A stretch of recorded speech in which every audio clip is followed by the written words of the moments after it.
This is 9 News with Davina Smith. Good afternoon. We start with an emergency unfolding just north of Canberra, where a small single-engine plane is feared to have crashed near Lake George.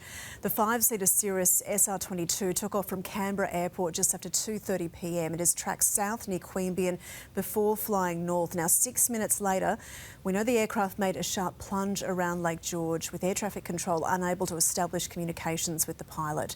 These pictures are just coming through from the scene at Gundaroo, about 30 minutes north of Canberra. As you can see, there is smoke, and we know the RFS is responding on scene to a fire. Our reporter is heading to the scene and will bring you the latest details as they come into the newsroom.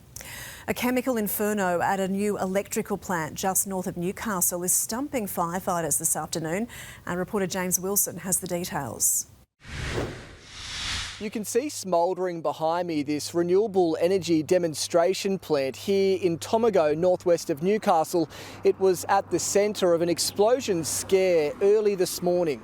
Firefighters and police were called around 5:30 after a new prototype machine used to superheat bricks using aluminium graphite malfunctioned and climbed to 1200 degrees Celsius. We had about 2 minutes to get out of the building. It was pretty serious, so everyone was sort of rushing, telling everyone to get out, grab their stuff and leave. Firefighters have found a heat exchange plant during its commissioning phase has overheated from 700 degrees to around the 1200 degrees. Dozens of workers from neighbouring businesses were evacuated and an 800-metre exclusion zone was put in place, as well as major roads closed with a risk of massive explosion due to the chemicals inside the factory. If water was introduced, it could cause an explosion. Unable to put water on the machine to cool it down, it left firefighters scratching their heads, enlisting the help of scientists to work out the best way forward. We haven't seen anything like this before. This is a trial plant that's just been in its commissioning process. This trial renewable energy plant began operations yesterday. This morning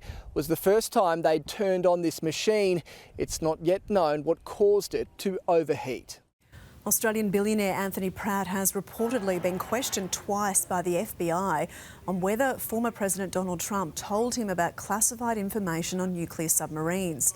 The alleged conversation is said to have taken place at Mr Trump's Mar-a-Lago home several months after he left office, with Mr Pratt then allegedly passing those details on to others, including his staff, journalists and a number of politicians.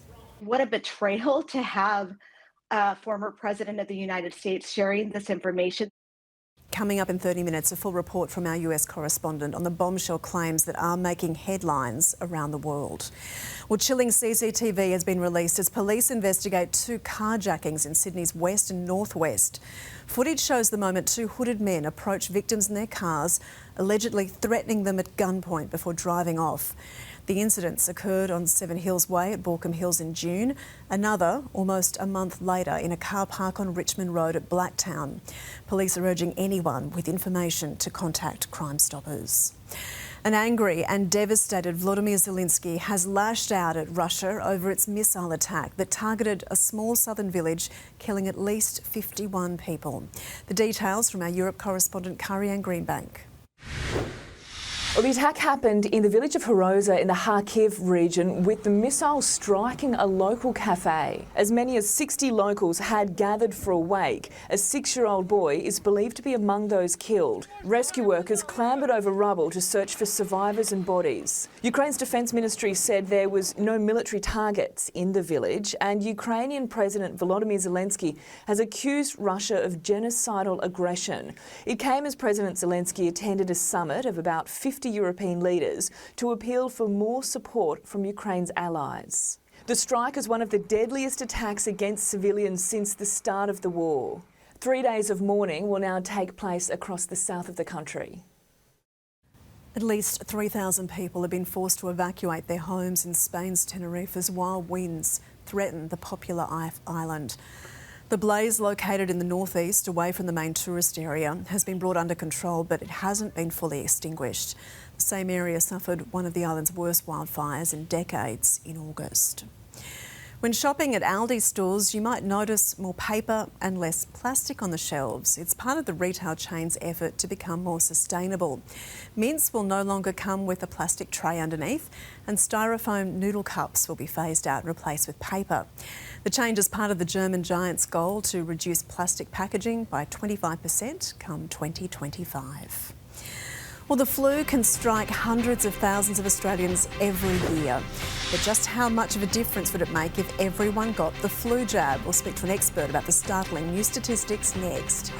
We hear from the families starting to rebuild from a recent bushfire 3 years after they were impacted by the Black Summer fires. Plus, why Joe Biden is backflipping on his election promise not to build the border wall. And the cost of living crisis hits our Christmas shopping already, where Aussies are tightening their belts the most and what retailers are planning to do about it.